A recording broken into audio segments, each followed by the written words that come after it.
reached a hand to her. For the first time she lifted her eyes. They were washed out, blurry with tears, and hesitant. Those were the eyes of a little girl stuck in a woman's body, the eyes of a woman hounded by a little girl's obsession, the eyes of a trapped person. He thought it was a good idea to force a smile, to appear too reassuring. Even with the fatigue, Tristan Mallory showed the most convincing smile he could and took her hand, so fine, so frail, to help her get to her feet. The young girl's steps were wobbly and weak. She had probably not eaten all day long. Carefully, he led her to his place while making sure she wouldn't trip. The 30-year-old man removed his coat and shut the front door behind them. "Make yourself at home. I will cook you something." Passing through the kitchen, he turned on a light in the living room so that his flat would look less gloomy. While searching his fridge for a potential meal, he periodically stole several glances over the counter. In the living room, Ambre was still walking around, but wild, still on the defense. She explored this new environment by looking around, admiring the ornaments. Unfortunately, she didn't find much of a pique to her interest. It was a bland house, almost too bland. There were no clues about the occupants' lives. The pictures of their happy days were carefully hidden. Taking advantage of Tristan's being distracted by a packet of noodles, she escaped to the hallway and tried to find a bathroom to relieve an urgent need. She found it quickly enough, and before returning to the hallway, she noticed that all the doors were wide open, except for one. Strangely, before she even had the time to think about it, she was drawn to the doorway. Intrigued, Ambre felt magnetically attracted by the slightly opened door. Just one peek was all she wanted, but she struggled to see anything through the crack. Was this Bluebird's cabinet? A frightened tomb where Tristan Mallory stored corpses of his former wives?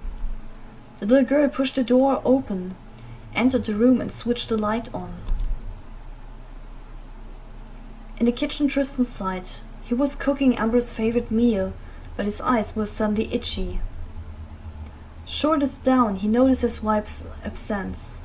She must have found her room, he mentally grumbled. His hands were mechanically repeating the steps necessary to prepare the meal, but his mind was elsewhere. Little by little he slowed down until he stopped completely. Still as a robot, he let himself fall against the wall. God, what have I done to deserve this? When is she going to come back? When is she going to wake up? His face in his hands, he cried silently in the empty living room. Will my tears reach you one day? When he felt better, he headed towards the forbidden room and caught Ambre playing with stuffed animals. His gaze softened. I suppose that I can't do anything, he thought to reassure himself. Without a word, he went to sit next to her. On the bed, the young lady was moving the stuffed animal's hand while making them speak. In a weak voice, she was narrating a stuffed animal tea party and seemed to be enjoying herself very much. The light was back in her eyes. Suddenly she got mad at the plum cow and scolded her harshly. "It's dirty. Stop it right now. You're making a mess." "Ali, what did I just say? It's dirty. You've got to behave yourself. And don't roll on the floor. You shouldn't make a fuss just because you didn't get what you wanted." As punishment, she sent the cow in a corner while ordering her not to move and replaced it with a pony with long eyelashes. The stuffed animal tea party was hosted by the blue monkey was obviously not going as planned. The man examining the girl's every move with care. She finally noticed his presence. That evening, Tristan Mallory admired little Ambre as she wolfed down her food, half amused, half distracted. Seeing her so happy soothed his heart a bit, but at the same time it was heartbreaking. He remembered the blissful days, already long gone, with difficulty, but he still remembered them. He remembered a beautiful young lady, her adorable smile, her cheerfulness, their promises. In front of Ambre's overflowing enthusiasm, Tristan Mallory couldn't help but smile faintly, almost pitifully. Yes, that's it, he kept telling himself, as if to reassure himself. All I'm doing is keeping her around until she remembers who she is and what she's lost.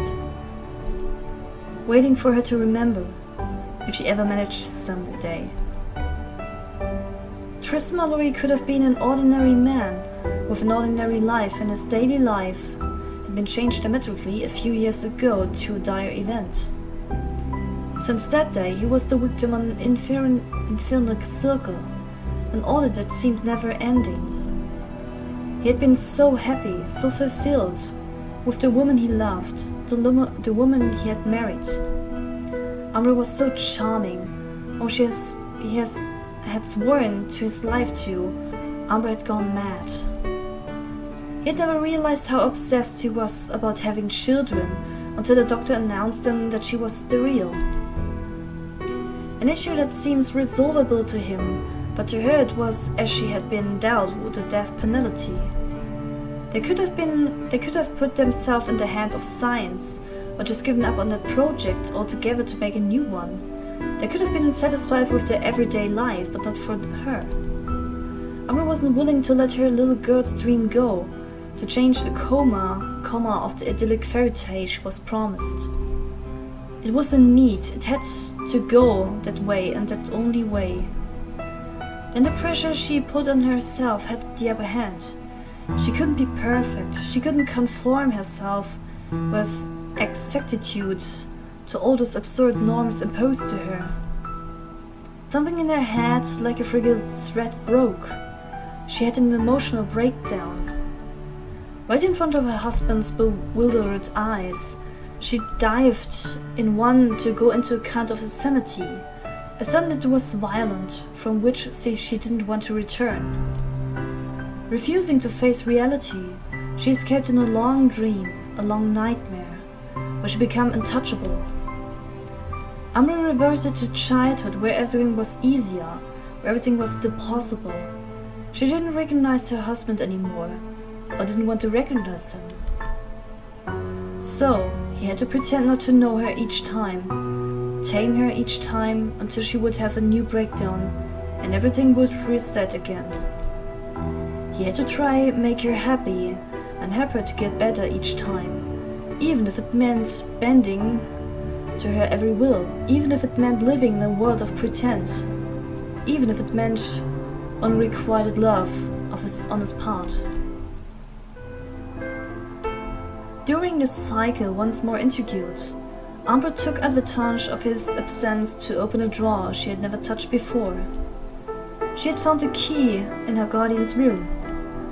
Inside was a big leather notebook. Convinced she had found a treasure, she grabbed it and opened it. It was a photo album. Spread on the pages were bright smiles and tender gestures. Browsing through the pictures, the little girl discovered her guardian, young and dashing, in the arms of a coquettish young lady. Dressing soberly and tastefully, she was strolling around the seashore with a shawl on her shoulders, or in a park holding an ice cream. But what caught her eyes was a very specific picture, stored in the center of the album. Tristan, wearing a suit, was leading his lover out of a church with clumsy footsteps under sharp flower petals. She looked so happy, so fulfilled in her large, refined white dress that Ambre was stupefied.